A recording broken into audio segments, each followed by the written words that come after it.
Bismillahirrahmanirrahim. Assalamualaikum warahmatullahi wabarakatuh.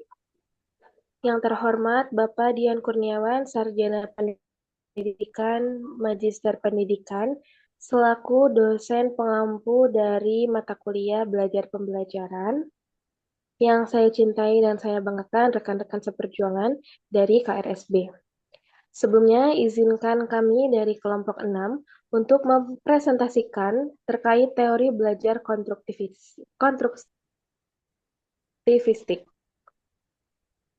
Sebelum ke pembahasan, mungkin akan ada perkenalan terlebih dahulu dari setiap anggotanya. Boleh di next.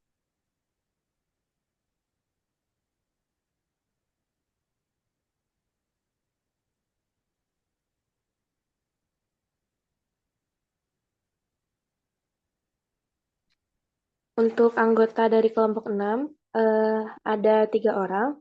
Yang pertama, Kinkin Ayu Wandira dengan NPM 044, kemudian Nabila Setiadari dengan NPM 056, dan Kaila Fitri Damayanti dengan NPM 109. Mungkin untuk pembahasan yang pertama itu terkait pengertian akan disampaikan oleh saya sendiri, yaitu Kaila Fitri Damayanti. Untuk pengertian dari teori belajar konstruktivisme. Konstruktivisme adalah suatu pendekatan terhadap belajar yang berkeyakinan bahwa orang secara aktif membangun atau membuat pengetahuannya sendiri dan realitas ditentukan oleh pengalaman orang itu sendiri pula. Pembelajaran yang berciri konstruktivisme menekankan terbangunnya pemahaman sendiri secara aktif, kreatif, dan produktif berdasarkan pengetahuan terdahulu dan pengalaman belajar yang bermakna. Nah, jadi konstruktivisme itu sebuah teori yang memberikan kebebasan terhadap manusia yang ingin belajar atau mencari kebutuhannya sendiri dengan kemampuan untuk menemukan keinginan atau kebutuhannya tersebut dengan bantuan fasilitas orang lain. Jadi manusia itu belajar menemukan sendiri kompetensi, pengetahuan, atau teknologi dan hal yang diperlukan guna mengembangkan dirinya sendiri. Next.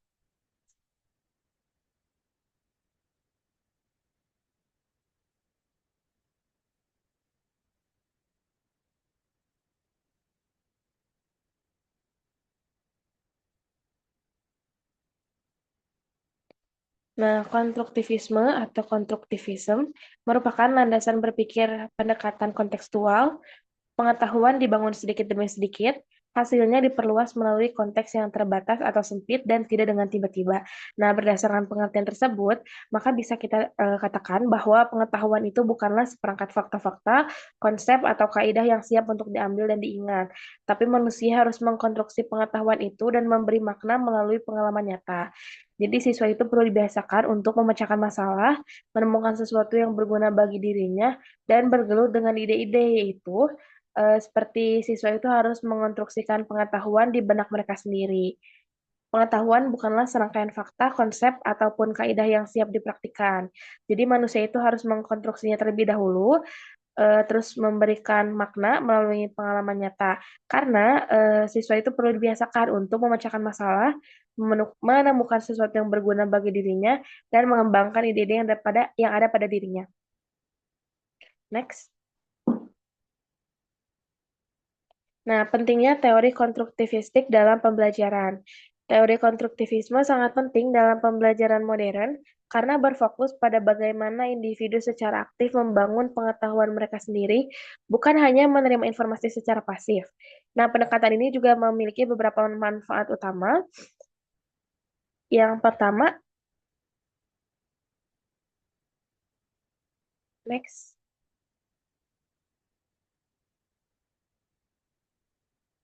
Nah, yang pertama itu meningkatkan pemahaman yang mendalam.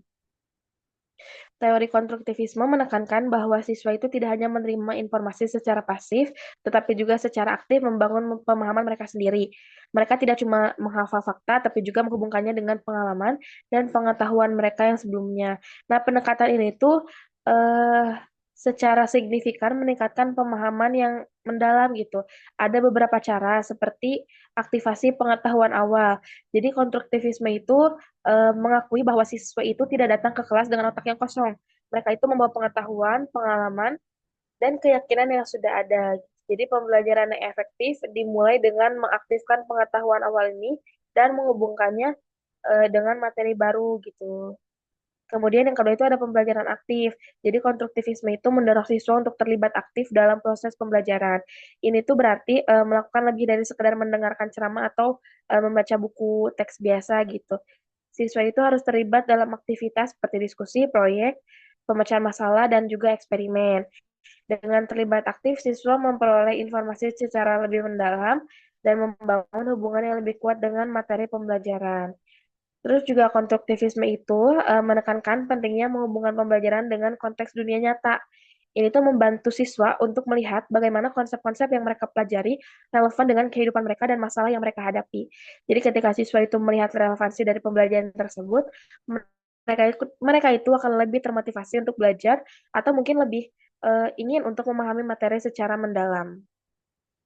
Yang kedua itu next. Nah, yang kedua itu mengembangkan kemampuan berpikir kritis. Teori konstruktivisme dengan penekanannya terhadap pembelajaran aktif dan konstruksi pengetahuan oleh individu memberikan landasan yang baik untuk mengembangkan kemampuan berpikir kritis. Konstruktivisme mendorong siswa untuk berpikir kritis, bertanya, dan juga memecahkan masalah. Mereka belajar menganalisis informasi, membuat kesimpulan, dan juga mengevaluasi solusi. Terdapat beberapa cara untuk konstruktivisme berkontribusi pada pengembangan kemampuan berpikir, seperti dengan adanya diskusi dan debat. Karena diskusi dan debat itu mendorong siswa untuk berpartisipasi dalam diskusi yang debat dan struktur. Ini juga memaksa mereka untuk mengartikulasikan ide-ide mereka, mendengarkan perspektif orang lain, dan juga membangun argumen berdasarkan bukti. Di sini siswa belajar untuk mengevaluasi validitas argumen yang berbeda dan juga membentuk pandangan mereka sendiri berdasarkan analisis kritis. Terus kemudian adanya pertanyaan terbuka. Guru itu mengajukan pertanyaan terbuka yang tidak memiliki jawaban benar ataupun salah. Pertanyaan ini mendorong siswa untuk berpikir secara mendalam, mempertimbangkan berbagai perspektif, dan menemukan solusi kreatif. Pertanyaan terbuka mendorong siswa untuk berpikir di luar kotak dan untuk mengembangkan jawaban yang orisinal dan juga bijaksana. Yang ketiga, metakognisi. Metakognisi ini mendorong siswa untuk merefleksikan proses berpikir mereka sendiri. Ini melibatkan membantu mereka untuk menyadari bagaimana mereka belajar, bagaimana mereka memecahkan masalah, dan bagaimana cara mereka membuat keputusan. Dengan menyadari proses berpikir mereka sendiri, mereka itu akan menjadi lebih efektif gitu dalam menganalisis informasi, mengevaluasi argumen, dan juga membuat keputusan yang tepat. Next.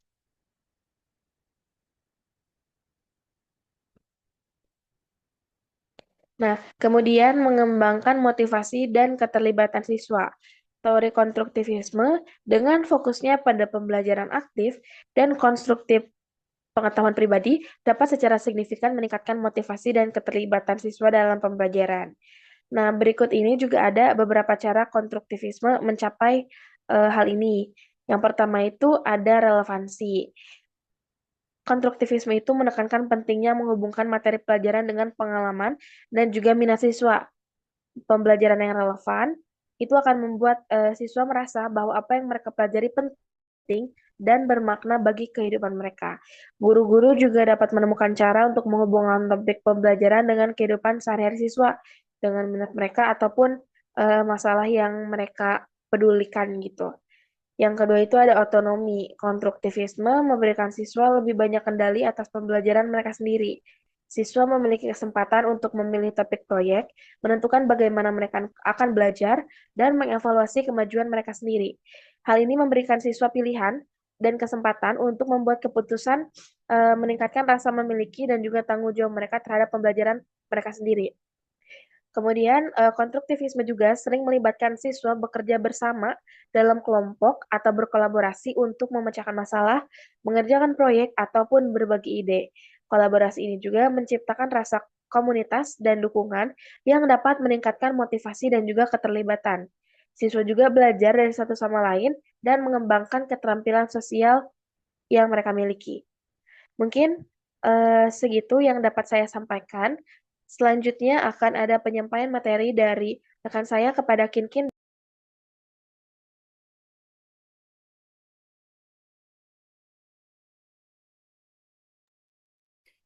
Selanjutnya, mengenai prinsip teori konstruktivistik. Yang pertama, prinsip pengetahuan dibangun oleh peserta didik. Nah, jadi peserta didik tidak sekedar menerima informasi secara pasif, tetapi secara aktif membangun pengetahuan mereka sendiri berdasarkan pengalaman sebelumnya. Prinsip selanjutnya adalah pembelajaran yang bersifat aktif. Peserta didik harus terlibat secara aktif dalam proses belajar, baik melalui eksplorasi, diskusi, maupun refleksi terhadap materi yang dipelajari. Selanjutnya, pengetahuan yang bersifat subjektif. Setiap individu memahami sesuatu dengan cara yang berbeda karena dipengaruhi oleh pengalaman, latar belakang, dan cara berpikirnya sendiri. Prinsip yang selanjutnya ada pembelajaran yang konstekstual. Dalam teori ini, proses belajar lebih efektif jika dikaitkan dengan situasi dunia nyata dan pengalaman yang relevan dengan kehidupan peserta didik. Selanjutnya, peran guru sebagai fasilitator. Guru tidak lagi berperan sebagai sumber utama informasi, melainkan sebagai pembimbing yang membantu peserta didik dalam menemukan dan membangun pemahaman mereka sendiri. Prinsip selanjutnya ada pembelajaran yang berbasis masalah dan penemuan. Peserta didik didorong untuk memecahkan masalah dan menemukan konsep sendiri melalui eksperimen, penelitian, dan eksplorasi. Selanjutnya ada interaksi sosial dalam pembelajaran. Pada teori ini, pembelajaran lebih efektif jika melibatkan interaksi sosial seperti diskusi kelompok, kerjasama, dan pertukaran ide. Selanjutnya, adanya refleksi dalam proses belajar. Peserta didik perlu melakukan refleksi terhadap pengalaman belajarnya untuk memahami konsep secara lebih mendalam. Lalu, prinsip selanjutnya ada motivasi intrinsik dan rasa ingin tahu. Pembelajaran akan lebih bermakna jika peserta didik memiliki motivasi dari dalam dirinya sendiri untuk mengeksplorasi dan memahami sesuatu. Dan yang terakhir, ada evaluasi berdasarkan proses dan pemahaman. Pada teori ini, penilaian tidak hanya berdasarkan hasil akhir, tetapi juga pada proses berpikir dan pemahaman yang dikembangkan peserta didik selama pembelajaran. Prinsip-prinsip ini menekankan bahwa belajar adalah proses yang aktif, konstekstual, dan sosial di mana peserta didik membangun pengetahuannya sendiri melalui interaksi dengan lingkungan dan orang lain. Selanjutnya ada tokoh-tokoh penting teori konstruktivistik. Dari banyaknya tokoh yang mengemukakan teori ini, saya mengambil dua tokoh penting, yaitu yang pertama ada Jean Piaget, yang menekankan bahwa belajar adalah proses membangun pengetahuan melalui pengalaman nyata. Selanjutnya, beliau menyatakan bahwa siswa akan lebih cepat memiliki pengetahuan jika dibangun atas realitas yang ada dalam masyarakat. Yang terakhir, beliau menyatakan bahwa proses mengonstruksi terdiri dari 4 proses, yaitu skema, asimilasi, akomodasi, dan ekuilibrasi. Tokoh selanjutnya ada Lev Vygotsky yang mengembangkan teori konstruktivistik dengan menekankan proses belajar dari sisi sosial. Beliau menyatakan bahwa perkembangan intelektual dapat dipahami hanya bila ditinjau dari konteks histori dan budaya pengalaman anak. Yang terakhir, beliau menyatakan bahwa perkembangan bergantung pada sistem-sistem isyarat. Sekian dari saya kembalikan ke moderator. Oke, baik. Terima kasih kepada rekan saya Kim. Selanjutnya, terkait perbandingan teori belajar konstruktivistik dengan teori lain akan disampaikan oleh rekan saya Nabila, kepadanya disilakan.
Oke, baik. Selanjutnya, untuk pembahasan terkait perbandingan teori belajar akan disampaikan oleh rekan saya kepada Nabila disilakan. Oke, baik. Apakah suara saya terdengar? Terdengar.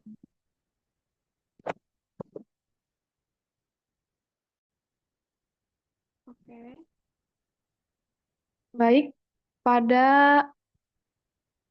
pada slide ini kita akan membahas perbandingan antara teori belajar konstruktivistik dengan teori lainnya, yaitu behaviorisme, kognitivisme, sosiokultural, humanisme, dan konektivisme. Kita mulai dari fokus utama masing-masing teori.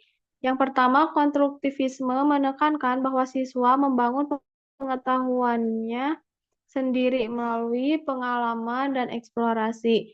Lalu behaviorisme lebih berfokus pada perubahan perilaku sebagai respon terhadap stimulus yang diberikan. Kognitivisme melihat proses belajar sebagai cara siswa memproses dan mengorganisasi informasi dalam pikirannya. Lalu sosiokultural menekankan bahwa pembelajaran terjadi dalam konteks sosial melalui interaksi dengan orang lain. Nah, humanisme berfokus pada pengembangan diri dan motivasi intrinsik siswa. Lalu, konektivisme yang lebih relevan dengan era digital menekankan bahwa pembelajaran terjadi melalui jaringan digital dan koneksi dengan berbagai sumber. Nah, selanjutnya peran guru dalam setiap teori. Dalam konstruktivisme, guru berperan sebagai fasilitator dan pembimbing. Nah, dalam behaviorisme, guru lebih berperan sebagai pengontrol perilaku yang memberi reward dan punishment. Nah, lalu dalam kognitivisme, guru bertugas menyediakan pengalaman belajar yang merangsang proses berpikir. Selanjutnya, dalam sosiokultural, guru berperan sebagai mediator yang menghubungkan siswa dengan lingkungan sosialnya. Nah, dalam humanisme, guru lebih mendukung perkembangan emosional dan motivasi siswa, sedangkan dalam konektivisme, guru berperan sebagai penyedia akses ke sumber daya digital dan teknologi pembelajaran. Next.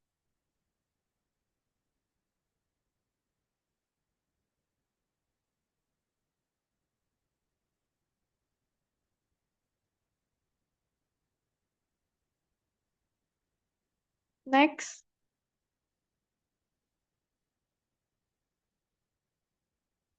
Nah, lalu bagaimana peran siswa dalam masing-masing teori? Dalam konstruktivisme, siswa aktif mengeksplorasi dan membangun pemahaman sendiri.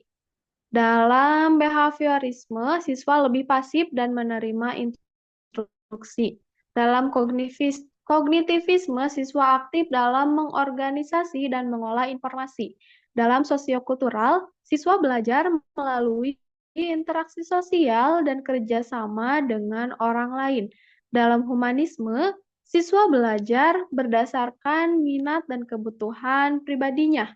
Sedangkan dalam konektivisme, siswa terhubung dengan berbagai sumber informasi dan komunitas online untuk belajar. Nah, dari segi metode pembelajaran. Yang pertama, konstruktivisme biasanya menggunakan metode seperti problem-based learning, project-based learning, dan inquiry. Behaviorisme lebih banyak menggunakan drill, latihan, dan pengulangan. Kognitivisme menekankan pemecahan masalah dan pengguna skema kognitif. Lalu sosiokultural mengutamakan kolaborasi, diskusi, dan scaffolding. Nah, humanisme menerapkan pembelajaran berbasis minat dan pengalaman pribadi siswa. Konektivisme sangat bergantung pada pemanfaatan teknologi dan sumber daya digital. Lalu selanjutnya, terakhir dari segi evaluasi pembelajaran. Konstruktivisme menggunakan evaluasi terbuka seperti refleksi dan juga portofolio. Lalu behaviorisme mengutamakan tes berbasis hasil. Nah, kognitivisme menggunakan tes kognitif dan analisis pemahaman siswa. Selanjutnya, sosiokultural mengevaluasi melalui interaksi dan proyek kolaboratif. Humanisme lebih menekankan self-assessment dan refleksi diri. Dan terakhir, konektivisme menggunakan analisis pola pembelajaran digital. Jadi, masing-masing teori memiliki pendekatan yang berbeda terhadap pembelajaran, tergantung pada bagaimana siswa belajar dan bagaimana peran guru dalam membimbing mereka. Next.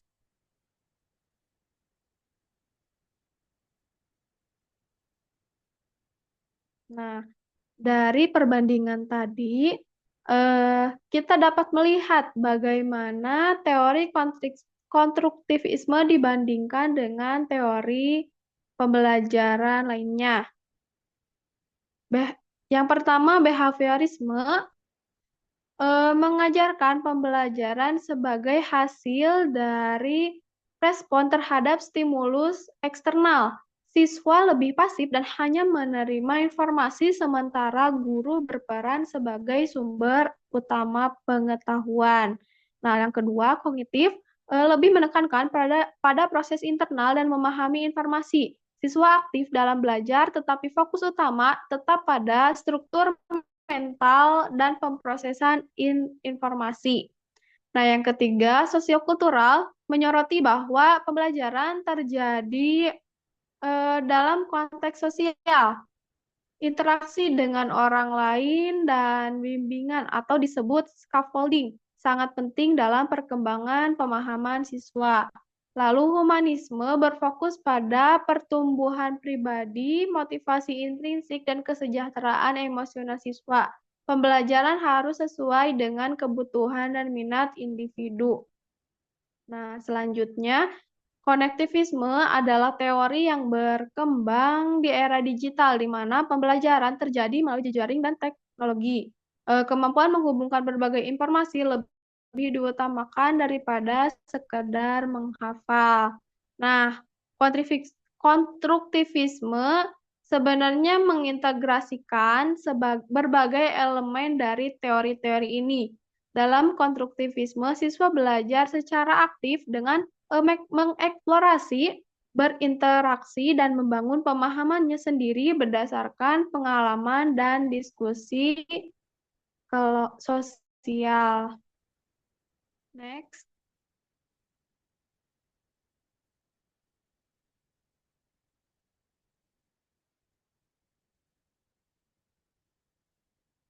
Nah, tadi setelah memahami konsep konstruktivisme, kita lihat bagaimana teori ini diterapkan dalam pembelajaran. Nah, yang pertama, peran guru. Dalam konstruktivisme, guru bukan hanya sebagai pemberi informasi, tetapi lebih sebagai fasilitator. Guru membantu siswa menemukan makna dan pembelajaran dan mendorong eksplorasi siswa secara mandiri. Nah, yang kedua, metode pembelajaran. Metode yang digunakan dalam konstruktivisme meliputi problem-based learning, project-based learning, dan inquiry-based learning. Artinya, siswa lebih banyak mengeksplorasi, berdiskusi, dan memecahkan masalah yang nyata. Nah, lalu evaluasi dalam konstruktivisme tidak hanya berbasis tes, tetapi juga menggunakan jurnal reflektif, portofolio, dan penilaian formatif lainnya untuk melihat perkembangan pemahaman siswa secara menyeluruh. Nah, teknologi dalam pembelajaran. Dalam konstruktivisme, penggunaan teknologi menjadi alat bantu yang sangat mendukung eksplorasi dan juga konsep.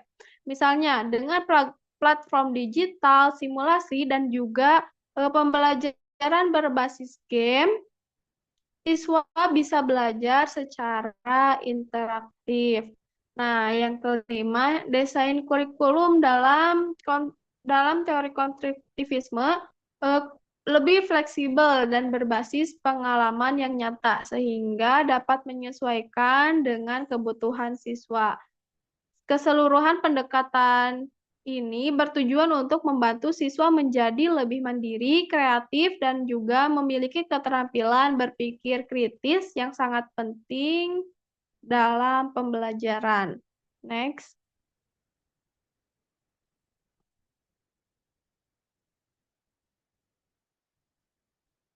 Nah, sebagai penutup, ada beberapa poin utama yang bisa kita simpulkan dari pembahasan kali ini. Yang pertama, konstruktivisme menekankan pembelajaran aktif, kontekstual, dan berbasis pengalaman, di mana siswa memiliki peran utama dalam membangun pemahaman mereka sendiri. Lalu yang kedua, teori ini berbeda dengan teori lain, seperti behaviorisme yang fokus pada stimulus, kognitivisme yang fokus pada struktur mental, atau konektivisme yang menitik beratkan pada jejaring informasi. Nah, yang ketiga, implikasinya dalam pendidikan sangat luas, termasuk perubahan peran guru, metode pembelajaran yang lebih interaktif, evaluasi yang lebih beragam, pemanfaatan teknologi, serta kurikulum yang lebih fleksibel dan berbasis pengalaman. Nah, lalu yang keempat, tujuan akhirnya adalah membentuk siswa yang mandiri, berpikir kreatif, dan mampu menghadapi tantangan dunia nyata. Dengan menerapkan pendekatan konstruktivistik ini, kita dapat menciptakan pembelajaran yang lebih bermakna dan mungkin relevan bagi siswa. Baik, mungkin penjelasan dari saya cukup. Saya kembalikan ke moderator. Baik, terima kasih kepada rekan saya Nabila yang telah memaparkan materinya. Gitu. Untuk pemaparan dari kelompok 6 sudah selesai. Mungkin selanjutnya akan ada tanya jawab. Barangkali dari teman-teman yang lain akan ada pertanyaan, boleh acungkan tangan terlebih dahulu.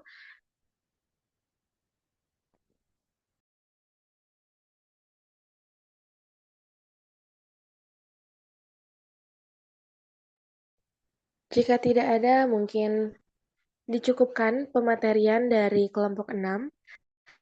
Saya selaku moderator, pamit undur diri. Wassalamualaikum warahmatullahi wabarakatuh.